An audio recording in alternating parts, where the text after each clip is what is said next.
నాకు ఒక చిన్న కాగితం ఇచ్చారు. రాజకీయ నాయకుడు అంటే రావణుడు, జరాసంధుడు, కీచకుడు, యముడు, నారదులోని తిరుగుణాలని తీసుకుని అప్పుడు మిగతా రాక్షసులు మర్చిపోయారు. ప్రజల్ని కుచేలులుగా చేసి కూడు బసవన్నులుగా మార్చి ఆడించేవారు అనే పరిస్థితి వచ్చింది. ఈ దుగుప్త నుంచి అసహ్యం నుంచి బయటపడి మళ్లీ రాజకీయాన్ని జనజీవనాన్ని బాగు చేసే ప్రక్రియగా మార్చాలి అనేటువంటి కోరికతో ఇంతమంది ఆలోచన పడుతున్న మహిళలు, విద్యావంతులైన మహిళలు, వివిధ వృత్తుల్లో వ్యాసంగాల్లో ఉన్న మహిళలు ముందుకొచ్చి మళ్లీ రాజకీయాన్ని గౌరవప్రదమైనటువంటి వ్యాసంగంగా చేస్తాం, గర్వించేటువంటి ఒక మౌలికమైన సాధనంగా మారుస్తాం, మా బిడ్డల బతుకులను బాగు చేసుకోవడానికి దీన్ని మార్గంగా తీర్చిదిద్దామని ముందుకు రావడం నాకు ఆనందాన్ని కలుగు చేస్తున్నది. అందుకు మరి శ్రీకారం చుట్టినటువంటి వారి సహచరుల్ని మనసారా అభినందిస్తున్నాను. రాత్రే మా పాపకి ఎకనామిక్స్ పాఠం చెప్తున్నప్పుడు ఆ మాట ఈ మాట వచ్చి రెండో ప్రపంచ యుద్ధాన్ని గురించి చెప్పాను. రెండో ప్రపంచ యుద్ధం ముందు దాకా బ్రిటన్లో ఉదాహరణకి మహిళలు అంటే మామూలు కుటుంబాల్లో పేద కుటుంబాలైతే వంటింటికి పరిమితం, సంపన్న కుటుంబాలైతే అందంగా అలంకరించుకుని సాయంత్రం విందులకి బాల్ రూమ్ డ్యాన్సులకి వెళ్ళడం, అంతే వాళ్ళ జీవితం. అలాగే క్లాసెస్, సంపన్న వర్గాలు, సామాన్య వర్గాలు, బ్రిటన్ అంతా కూడా క్లాస్ సిస్టమ్ అనేటువంటి దేశం, అమెరికాలా కాకుండా. కానీ రెండో ప్రపంచ యుద్ధం వెంటనే మార్చింది. యుద్ధ భూమిలోనేమో ఆల్ ఏబుల్ బాడీ మేల్, దాదాపు సమాజంలో ఏదో పనులు నిమగ్నమే ప్రతి యువకుడు, ప్రతి పురుషుడు యుద్ధంలో ఉంటే అక్కడ కలిసి పోరాడాల్సి వచ్చింది. క్లాసెస్ కట్టేదిగా సంపన్నులు సామాన్యులు తేడా లేకుండా ఒకరు మరొకరి ప్రాణానికి అడ్డు నిలవాల్సి వచ్చింది. ఒకరు లేకపోతే మరొకరు బతకలని అర్థమైంది వాళ్ళందరికీ. దేశాన్ని రక్షించుకోవడం, ప్రాణాన్ని కాపాడుకోవడం అర్థమైంది. దాంతో బ్రిటన్లో క్లాస్ సిస్టమ్ అంతా కూడా పక్కనైంది. అదే ఇంట్లో లేకపోతే దేశంలో యుద్ధ భూముల మగవాళ్ళంతా పోరాడుతుంటే మహిళలు సమాజంలోకి అన్ని పనులు చేయాల్సి వస్తుంది. ఫ్యాక్టరీల్లో, విద్యా సంస్థల్లో, హాస్పిటళ్లలో, యుద్ధంలో మళ్ళీ సైనికులకి గాయాలైతే వాళ్ళని రక్షించడంలో లక్షలాది మహిళలు సమాజంలో అన్ని పనులు చేయాల్సి వస్తుంది. ఒక్కసారి మహిళల పరిస్థితి మారిపోయింది సమాజంలో. మహిళలంటే కేవలం వంటింటికి పరిమితం కాదు, ఆర్థిక వ్యవస్థలో, సమాజ నిర్వహణలో, రాజకీయంలో, ప్రజాజీవనంలో కీలక పాత్ర మహిళలు లేకపోతే ఈ సమాజం నడదని అర్థం చేసుకున్నారు. ఇంకోటి అర్థం చేసుకున్నారు, మగవాళ్ళు అప్పుడు దాకా నటించారు, వాళ్ళు చాలా గొప్ప గొప్ప పనులు చేస్తున్నామని, అవన్నీ మహిళలకు సాధ్యం కాదని వాళ్ళు నటించారు. మహిళలు నమ్మారు. కానీ ఒక్కసారి బయటకు వచ్చాక అర్థమైంది, ఇవేం గొప్ప పనులు కాదు, చాలా మామూలు పనులు, వీళ్ళంతా బడుతాయిలు నాశనం చేస్తున్నారు, వీళ్ళకంటే చాలా బాగానే చేయగలమని చెప్పిన మహిళలకు అర్థమైంది. ఓ పక్కన అవసరం, మరో పక్క ధైర్యం, ఆత్మవిశ్వాసం, ఈ రెండు బ్రిటిష్ సమాజాన్ని పూర్తిగా సంపూర్ణంగా మార్చేసినాయి.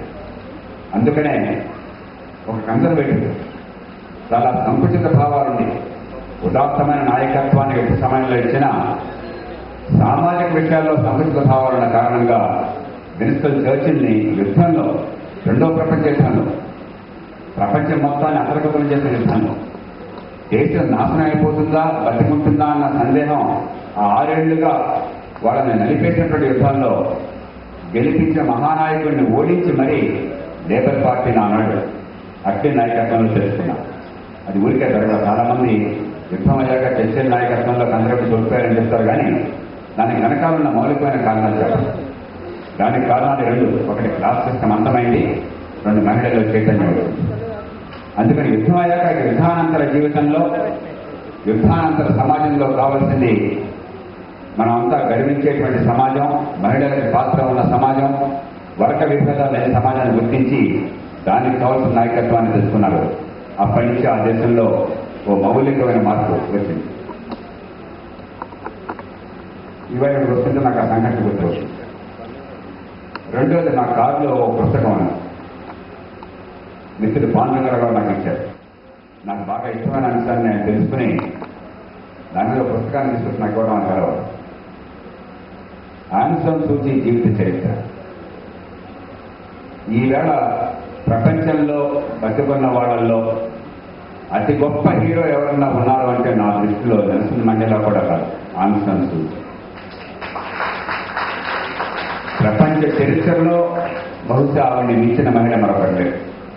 ఆమె చేస్తున్న అనుపమానమైన త్యాగం, ఆమె గుండెల్లో ఉన్న అపారమైన కరుణ, ప్రేమ, ఎంతటి బాధకి వేదనకి గురవుతున్నా కూడా ద్వేషరహితమైనటువంటి మనస్సు, అచంచలమైన విశ్వాసం భవిష్యత్తు పట్ల, అసాధారణమైనటువంటి కష్టాన్ని కూడా చిరునవ్వుతో భరించేటువంటి శక్తి. నాకు అవి తలుచుకుంటే కలగదు. జీవితంలో ఎవరినన్నా ఒక్కసారి కలవాలి, చేయి పట్టుకోవాలి, అవగులించుకోవాలని చెప్పని నాకు బలంగా కోరిక ప్రగాఢంగా ఉంటే ఆంగ్ సాన్ సూచీ. 18 ఏళ్ల క్రితం ఆవిడ బ్రిటన్ నుంచి మాతృదేశానికి వెళ్ళింది. ఒక మహానాయకుడి కుమార్తె, ఒక బ్రిటిష్ జాతీయుని మైకేల్ని ప్రేమించి పెళ్లి చేసుకుంది. అప్పటి నుంచి ఆక్స్ఫర్డ్లో జీవితాన్ని గడిపింది. బ్రిటన్లో ఇద్దరు ముత్యాల లాంటి పిల్లలకి తల్లి. కానీ మాతృదేశం గందరగోళంలో పడింది. సైనిక నియంత్రణ కింద నలిగిపోతున్నాను. స్వేచ్ఛలన్నీ హరించేశారు. ఆవిడ గుండె తట్టుకోలేకపోయింది. తన దేశానికి వెళ్ళింది. అప్పటి నుంచి పోరాటం మొదలెట్టింది. స్వేచ్ఛ కోసం, ప్రజాస్వామ్యం కోసం, ప్రజాంధ్ర హక్కుల కోసం. ఆవిడ చేసిన పొరపాటాల్లో ఒక్కటే, ఆవిడ కొన్నటువంటి ఆ కుటుంబానికి ఉన్న కీర్తి ప్రతిష్ట వల్ల, ఆమె తండ్రికున్న ప్రతిష్ట వల్ల, ఆమెలో ఉన్న నిజాయితీ వల్ల దేశం మొత్తం స్పందించి ఎన్నికలు జరిపితే ఆ ఎన్నికల్లో ప్రతి సీట్లో ఆవిడ పార్టీని గెలిపించారు. ఆ ఎన్నికల్లో గెలవడమే ఆవిడ చేస్తుంటారు. అంతే. అప్పటి నుంచి ఇప్పటిదాకా ఆవిడ్ని జైల్లో పెట్టారు. ఎన్నికలు రద్దు చేసి ఆవిడ్ని జైల్లో పెట్టారు. మహానాయకురాలు కాబట్టి మామూలు జైల్లో పెట్టే సాహసం చేయక ఆవిడ్ని ఇంట్లో గృహ నిర్బంధంలో ఉంచి ఒంటరితనం శిక్షగా వేశారు. Solitary confinement. టీవీలు లేవు, పత్రికలు లేవు, కానీ ఇంట్లో ఒకటి మాట్లాడే అవకాశం లేదు, టెలిఫోన్ లేదు. ఓపుకుంటే పుస్తకాలు ఏమన్నా అందిస్తున్నారో నాకు తెలియదు. అది కూడా లేకుండా చేశారు ఆవిడ. ఈ మధ్యకాలంలో ఆవిడ చేస్తున్నటువంటి అపారమైనటువంటి పోరాటానికి గుర్తింపుగా ఎన్నో బహుమతులు, గౌరవాలు వచ్చాయి. మన దేశంలోని ప్రభుత్వం నెహ్రూ అవార్డుకి సత్కరించింది. కానీ అవార్డు అందుకోవడం కోసం ఆవిడ రంగూన్ బయటకు వచ్చే సాహసం చేయాలి. ఒక్కసారి బయటకు వెళ్తే మళ్ళీ తిరిగి రానివ్వరని ఆవిడ పోవడమే వాళ్ళకి కావాలి. మనందరం అంత అద్భుతంగా భావించే నోబెల్ ప్రైజ్ వచ్చింది ఆవిడ. ఆవిడ కొడుకెళ్ళి అందుకున్నాడు, ఆవిడ అందుకోలేకపోయింది. ఆవిడ వెళ్తే మళ్ళీ తిరిగి రాను. ఏ క్షణమైనా సరే ఇక నాకు చాలు, విసుగనిపిస్తోంది, నేను ఇక భరించలేని శిక్షని, నేను విడిపోతాను అని అంటే మరుక్షణం ఆవిడ ప్రత్యేకమాన్ని భావించేస్తాను. ఊళ్ళో పెట్టి పూర్తి సంవత్సరాలు పోవడం వాళ్ళకి కావాలి. అక్కడే కూర్చుంది. సరే, కన్న బిడ్డలు పాపం చిన్న వయసులో వచ్చేసింది. ఆ పిల్లలు బిడ్డల్లో పెరుగుతుంటే వాళ్ళని తెచ్చుకోలేకపోయింది, వాళ్ళ ఎదుగుదల చూడలేకపోయింది. ప్రేమించి పెళ్లి చేసుకున్న భర్త, అతనికి క్యాన్సర్ వచ్చింది. భర్త చనిపోతున్నా కూడా బయటకు సాహసించారు.